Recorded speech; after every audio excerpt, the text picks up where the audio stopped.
My name's Melissa Avara, and I love being a realtor. I specialize in real estate in the DFW and surrounding areas, and I also grew up here, so I'm very familiar with the Metroplex. Buying or selling a home can be an extremely stressful task, so I really try to go the extra mile to take that stress out of my clients' hands.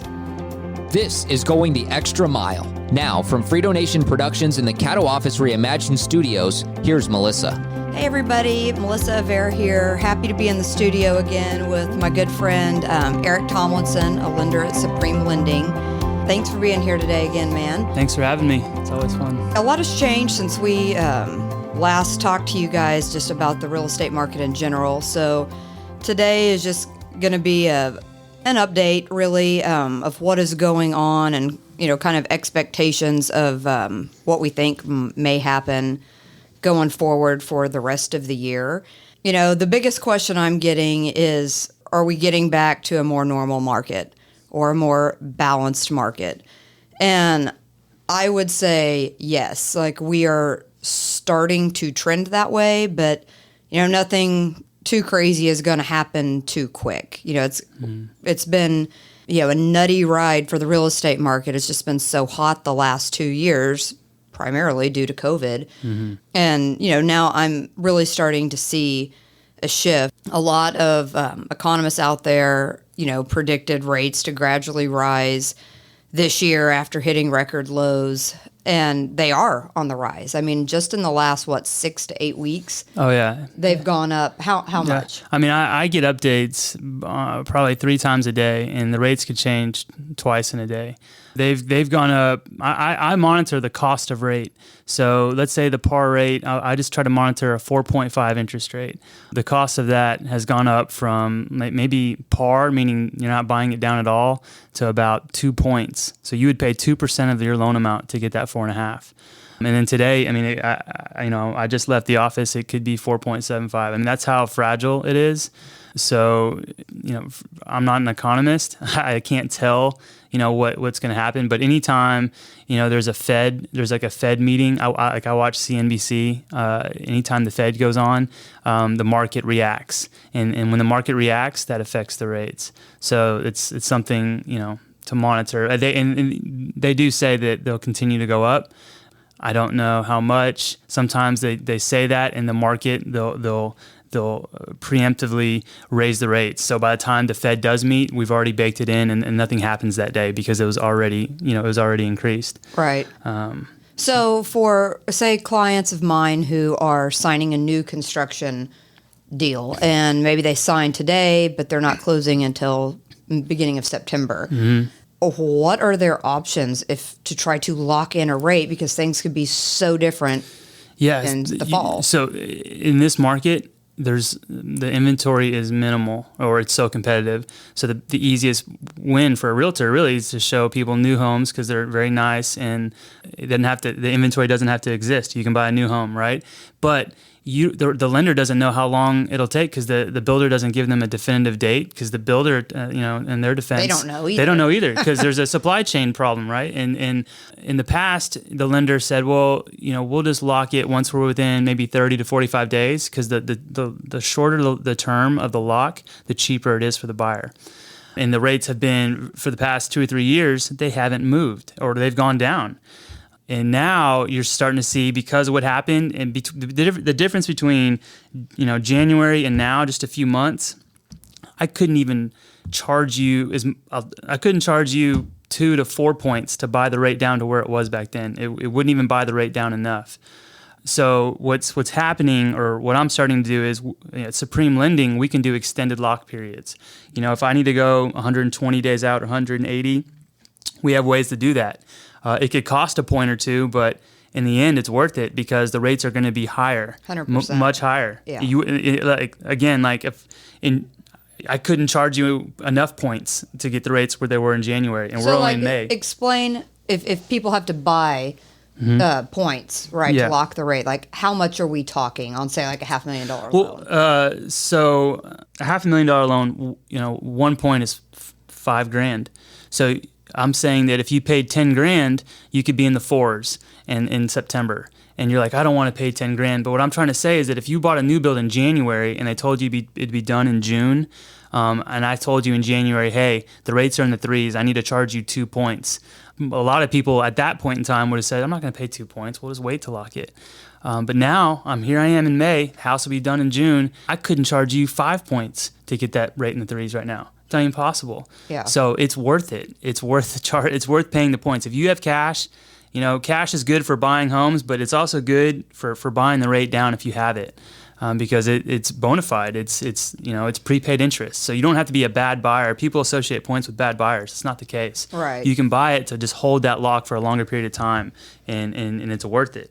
It saves you more money in the long run, especially on big loans like that.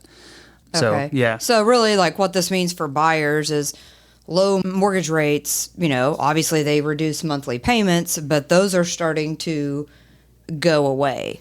So obviously the sooner you can try to make that purchase and lock in your rate before rates go up further, the better off people are going to be. And it's kind of a catch-22 because there's a lot of people out there who I feel like have been waiting out this market. Like, I'm going to wait to buy.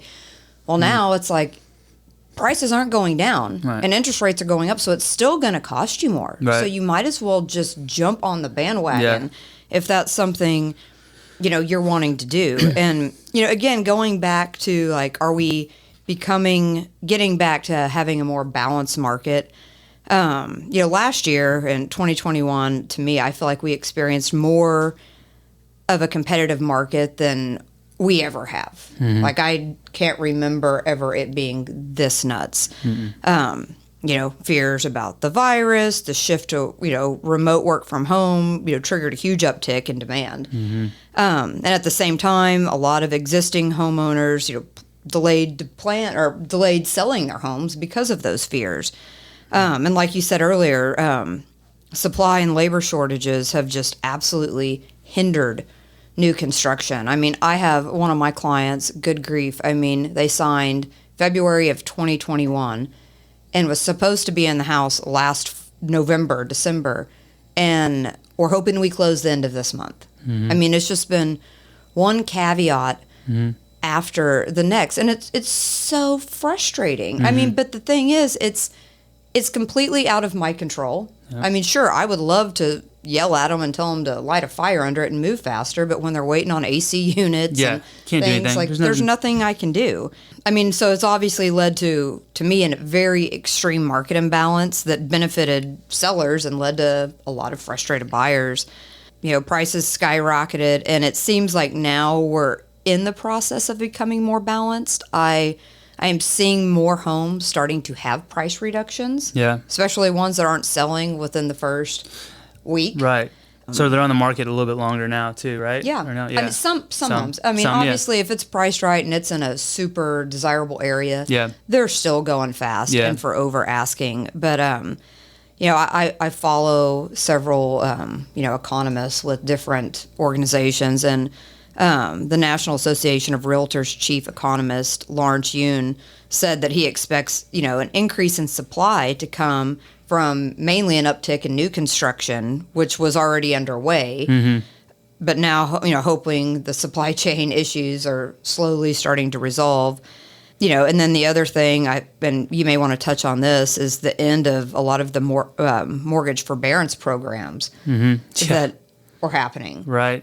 I was wondering, and maybe you talk to the builders, but the builders will eventually get all the supplies they need, and even if it comes in late. But now the problem is now they'll have it, and all these rates are so high, and some of these buyers that were pre-approved in the 3s, that didn't lock, and now the house is ready and they don't qualify. Is there going to be a bunch of new builds that go back on the market? And if so, are they going to use the same price? I'm curious. I would imagine. I mean, that's happened to several people I know. I mean, the really, to me, terrible thing that not all builders are doing this, but a lot. Like, if I've had somebody sign a contract, 7-8 months ago, and now they're like, hey, if you want to move forward, it's going to be $80,000 more. Wait, what? Wow. I mean, that's not what we agreed to. Yeah. I mean, not everybody has that kind of money, right? So a lot of that is happening, which I think is super unethical and it's just not the right thing to do. But People are greedy. It's also scary. With some of the economists say we're headed towards a recession. And with recession, there could be people losing jobs in the process, right? So if you have a recession and you have a new build in the process, people could lose a job and then you lose that new build or whatever. I think with the housing inventory that's starting to hit the market, I mean, spring and summer are always the busier seasons for real estate. I think I'm already starting to see the intensity of multiple offers start to ease. I mean, I've had a few listings the last couple of months where I know if we would have gotten it on the market in March, I would have had 25 offers hands down. And now I have 5. Yeah. And they're all still solid offers, and my sellers are making out like bandits. Are any of them cash offers? Oh, yeah. Jeez. And it doesn't even seem to matter whether it's a $300,000 price point or an $800,000. There's always seems to be a cash buyer, at least on most of mine, which, I mean... That's what makes it tough on the conventional buyer, Like while sure. we were talking about, there was some stat, someone told me that 1 in 4 real estate closings is really just a traditional buyer who's borrowing money from the bank or the mortgage bank. Right, because corporations are scooping them up, everything else.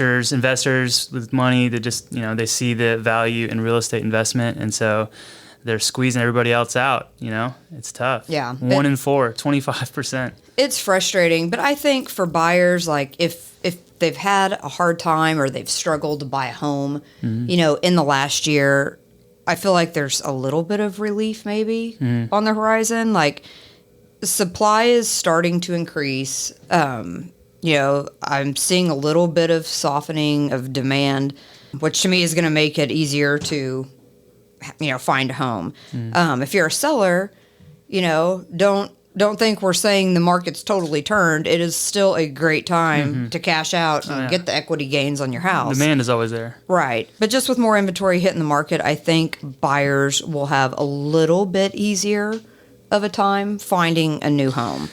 So I'm going to tell you this from the lender standpoint. Sometimes buyers right now that want to buy, they're like, if I want to win, I have to go $50,000 over, and I don't think I can go $50,000 over the ask price because I know it won't appraise, and I'll have to come with a down payment based on, the appraised value, right? So if I get a 90% loan based on the appraised value, I still have to come up with that extra $50,000, to bridge the gap between the sale price and the appraised value.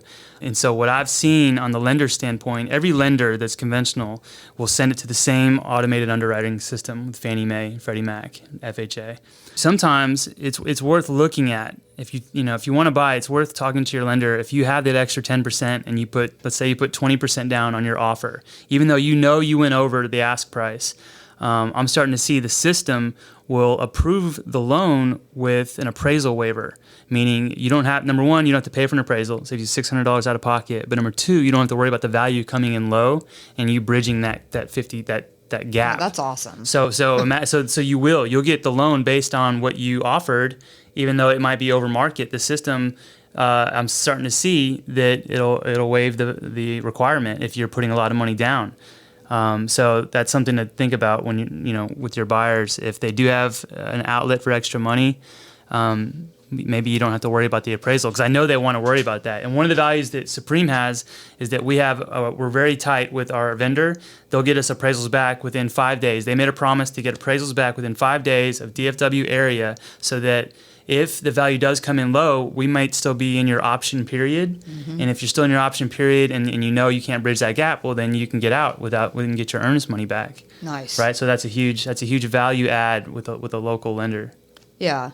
And I mean, I think home prices, even though things might be starting to somewhat get more balanced, don't be fooled. I mean, home prices are still going to increase, I think. I mean, they've just gone up so much. I read somewhere, can't remember where now, but like that home prices just last year rose close to 17%. Yeah. Which, I mean, that's nuts. I mean, that's the rate of appreciation is expected to slow this year, but I think people are thinking, like you said, to all this talk about recession and think the market's going to tank. I just do not see that happening. Not at least not here in Dallas. I want to say one more thing too about the rates and the raising rates. If you're a buyer and you get a pre-approval letter or pre-qualification letter, because the rates do change so much, if you were barely getting approved with that letter and that rate, and you find a house 2 months later, I would advise you to stay in touch with your lender, maybe at least once or twice a month at least, because you may need to update that letter with the correct rate. If anytime you get approved to buy a house, part of the approval is your debt ratio, and the debt ratio is tied to that interest rate. So if I say you're approved for $100,000 loan, but that's with today's rates, you're barely getting in there. You find a house tomorrow or a week from now for 105, and the rates went up 0.25%. There's a good chance you don't qualify. Right. So before you make that offer, just make sure, hey, can we relook at the rates today with this scenario before you make that offer? Yeah.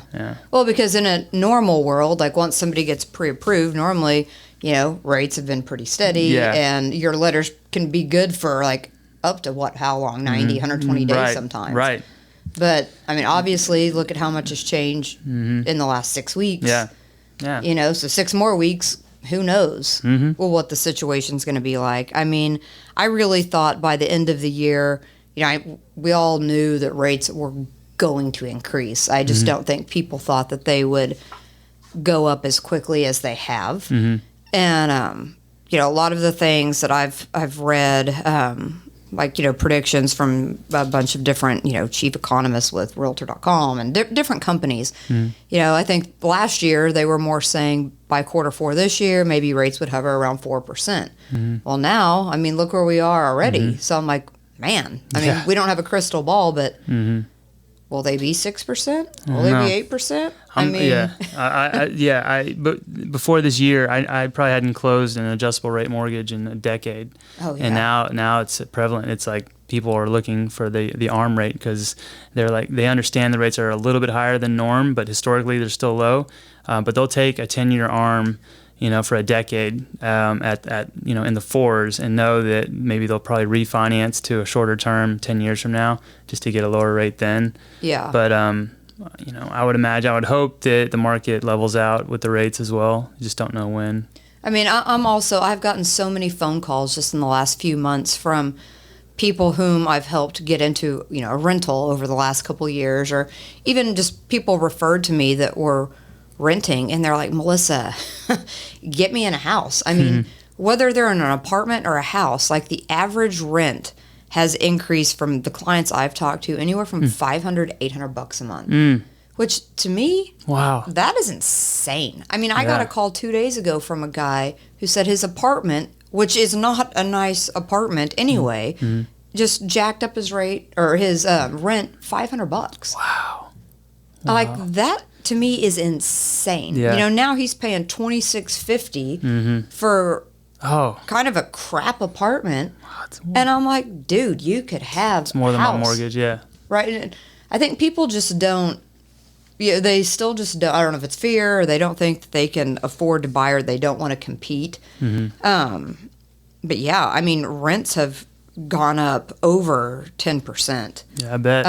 Just in the last year. And I know, from the things I have read, they're predicting them to climb pretty much another 7% or so this year, which I think is insane. So, guys, if you're renting, maybe have a serious look at your financial situation and connect with Eric. I mean, there's no harm in having a conversation to see what you could get approved for. I mean, if you're paying $2,600 for a 1-bedroom or even 2-bedroom apartment, that's nuts. Yeah. I mean, I help people buy 3,000 to 4,000 square foot homes who their mortgage might be that. Right.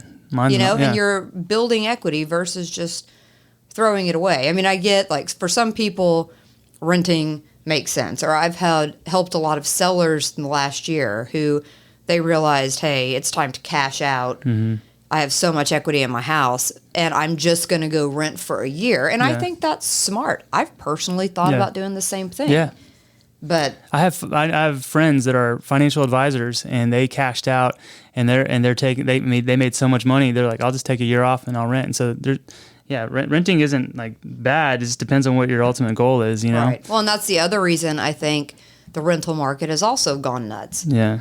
Because of the amount of people selling and then the fear of where am I going to go. And so they rent. And then that's why, I've said this on previous podcasts too, why the programs like the Home Partners of America or Homeward are helpful because they allow you to rent a home for a year and then they give you the option to buy it. And you will not be in a multi-offer situation. Like everything's in black and white, communicated up front, that, hey, we're purchasing this home for $500,000. If you want to buy it at the end of your year lease, this is what we're going to charge you. Yeah. It's a great program. What's it called again? Home Partners of America. Yeah.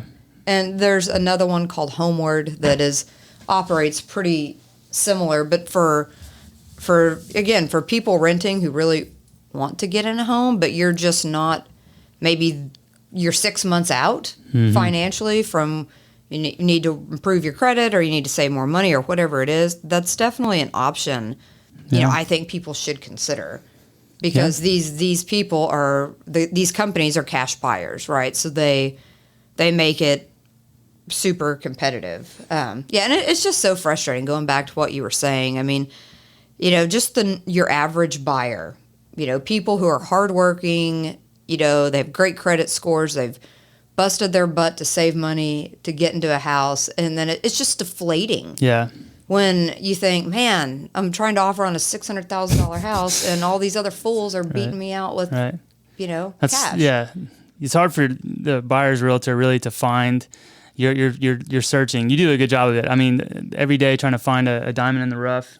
I think, and then when you do find something, the buyer, like myself included, they have cold feet, and so like my message, because I've been there, is just that if you buy it and something doesn't feel right, it's not what you wanted. I promise you could probably rent it for what your mortgage is. Oh, for sure. Or just sell it for what you bought it for, right? So you're in a win-win. There's so many tax benefits for owning a house too. I mean, it does help. I mean, you write off the interest you pay. So I think that part of as a lender, it's like helping them, like educate them on the benefits of owning versus renting too. Absolutely. And that's a huge part, I feel like, of my job because I work with every type of buyer, but it's like the first time home buyers sometimes need more hand holding because, right, they've never done it. They don't know. But same thing with people who are buying or selling and they haven't done it in 20 years. Things have changed big time, and so they need the guidance as well. So I look at a lot of what we do is educating people, and I'll always tell my clients I've actually assembled like sellers packets, buyers packets, because there's a lot of real estate and lending terminology that people like us throw around, and I mean, we know what it is, but I feel like for the average consumer sometimes we are speaking a foreign language. Mm-hmm. So I always just try to, let them know, hey, if you have a question about anything one of us is saying, just ask if you don't understand. Because, if, again, buying, it's probably the biggest purchase they're going to make. They need to feel comfortable. And, again, what you said about if, just buy the house. If you don't like it or something happens, like, you will be able to sell it. Mm-hmm. I mean, there's not a doubt in my mind, even with things starting to level off. But, it's been so competitive the last few years. And I don't know about you, but I'm really ready for vacation. Well, that too. Yeah. But for it just to become more balanced, just at a more level playing field. Normalcy. I would never want normalcy so bad. Because as a lender, it's like, I feel bad. Like the rates have gone up. Like, and so it almost looks, sometimes it could look like a bait and switch, like you can never, because the rates change so much. Right. And so, and like, the question is for me, I had to go back like 2 months of applications and just like send out fielder emails, say, hey, call me. Just want to touch base, make sure everything's still good with your job, and then we need to relook at the rates and your purchase power. Yeah. Because it could change. I don't want to do that to the realtor. I don't want to do that to buyer because I don't want you looking at stuff that doesn't make sense. That's why it's so important to need to get pre-approved before they even start looking, because you're killing yourself by window shopping for homes that aren't in your range. Because now you're you're going to be comparing that the whole way through. And that's what I tell everybody. And most people are good about it, but there's always a few. They're like, well, I don't want to get pre-approved yet, but yet they want me to set them up on home search and all this. And it's just like, I mean, to me, isn't that the definition of insanity? Right. Like looking at homes that you are probably out of your price range or you don't even know you can afford, and then trying to be happy with one it's always less than. It's always sticker shock. Always sticker shock when I tell them, this is the payment on that house. And then it's like, well, I wish I wouldn't have looked at that house. Right. Yeah. Yeah, so guys, get pre-approved. I mean, it's important, and I always do my absolute best to help people stay within their budget. The last thing I want my clients to be is house poor,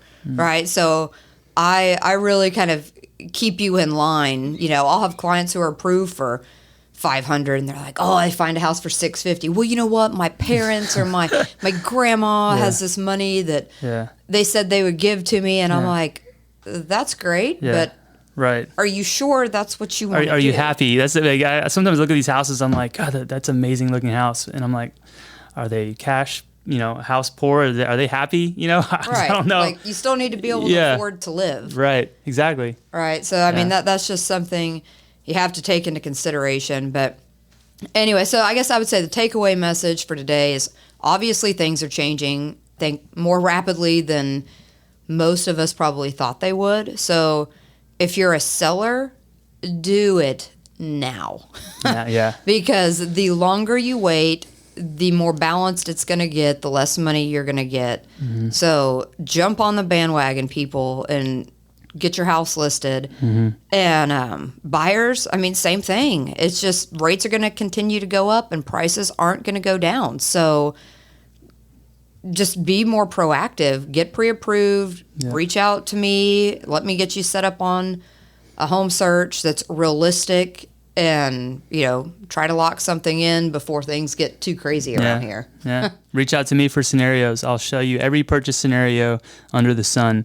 That way you have the correct expectations, accurate expectations. And what's the best way for people to reach you, Eric? So you can call me direct. You can call my cell phone, 214-316-3562, or you can just go to my website. It's this erik.tomlinson.supremelending.com.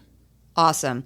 And same for anybody else. If you guys have questions about buying or selling, investing, renting, anything real estate related that you need help or guidance with, don't hesitate to reach out to me.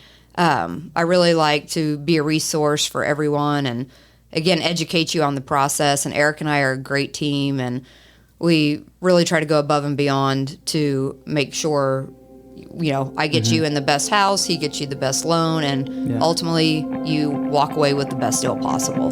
Yeah, absolutely. Well, thanks again for being here, man. Thanks was for super having me. helpful.